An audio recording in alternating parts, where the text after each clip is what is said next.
హిందూ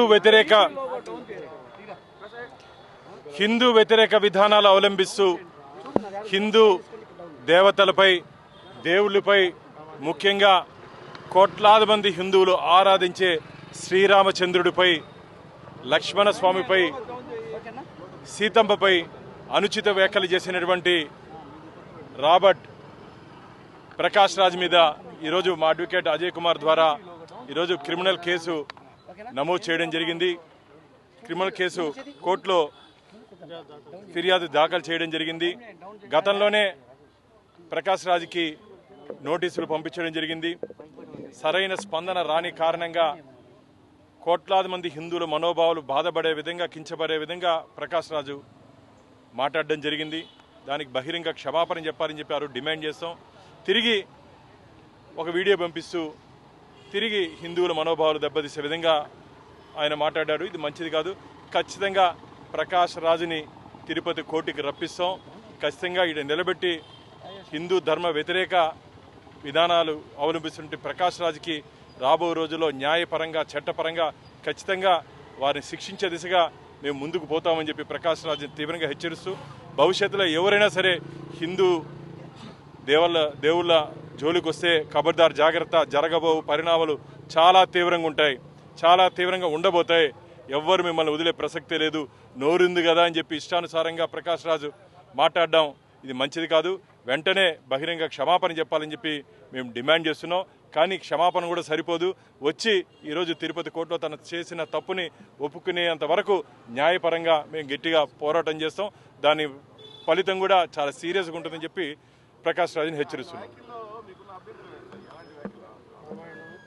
రామాయణం ఈరోజు కోట్లాది మంది హిందువులు నిత్యం చదివి దాన్ని అనుసరించే రాముడు లాంటి అన్న, రాముడు లాంటి తండ్రి, రాముడు లాంటి సోదరుడు, రాముడు లాంటి భర్త, రామరాజ్యం కావాలని చెప్పి ఈరోజు మొత్తం భారతదేశం అంతా ఎదురు చూస్తూ ఉంటే అలాంటి శ్రీరామచంద్రుడిని, లక్ష్మణ స్వామిని, సీతమ్మని వారు ఉత్తరాది నుంచి దక్షిణాదికి వచ్చారు, మామిడి పళ్ళు దొంగలించారని చెప్పి ఒక దొంగతో శ్రీరామచంద్రుని పోల్చడం ఎంతవరకు సమంజసమని చెప్పి ప్రకాష్ రాజుని ప్రశ్నిస్తూ, నీకు ధైర్యము దమ్ము ఉంటే అన్యమతస్తులకు సంబంధించిన విషయాల్లో నువ్వు మాట్లాడే ధైర్యం నీకుందా?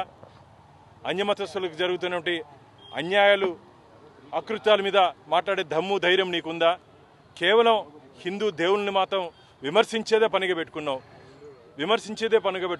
అసలు నువ్వు హిందువే కాదు, హిందూ వ్యతిరేక విధానాలు అవలంబిస్తున్నావు. రాబో రోజుల్లో ఖచ్చితంగా నువ్వు రోడ్ల మీద వస్తే నిన్ను హిందువులు తరిమే రోజు దగ్గరలోనే ఉంది. ప్రకాష్ రాజ్, నీకు నీ వీపు విమానం మోతవుతుంది. అది మాత్రం ఖచ్చితంగా రాబో రోజు జరుగు తీరుతుంది.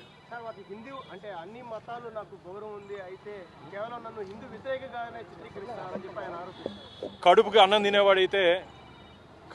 తినేవాడైతే ఎవరు శ్రీరామచంద్రుడిపై ఇలాంటి మాట మాట్లాడు. వేరే తింటాడేమో. కడుపుకు అన్నం తినేవాడైతే ఇలాంటి మాటలు మాట్లాడు.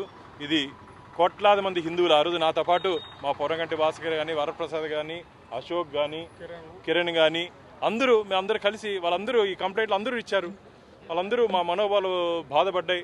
మేము ఆ రోజు ఆ వీడియోస్ చూసిన తర్వాత, టీవీలో వచ్చిన తర్వాత జీర్ణించుకోలేకపోయాం ఆ బాధని.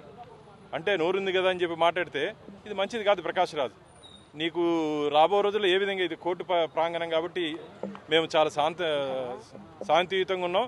జరగబో పరిణామాలు మాత్రం చాలా తీవ్రంగా ఉంటాయి. అసలు నటనకే అర్హుడు కాదని చెప్పి నేను భావిస్తున్నా. నటనకే అర్హుడు కాదు. ఖచ్చితంగా హిందువులు అతని సినిమాలు బ్యాన్ చేస్తే మంచిదని చెప్పి నేను భావిస్తున్నా. హిందూ దేవుళ్ళని ఇంత అవహేళనగా మాట్లాడితే ఎందుకు వారి సినిమాలు ఎందుకు చూడాలి మనం? వాడి సినిమాలు ఎందుకు చూడాలి మనం? మా వాళ్ళు నేను గౌరవం ఇస్తా, పెద్దలంటే గౌరవం ఇస్తా.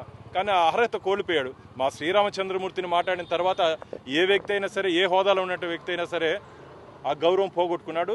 ఆ పరిధిలో ప్రకాష్ రాజ్ వచ్చాడు.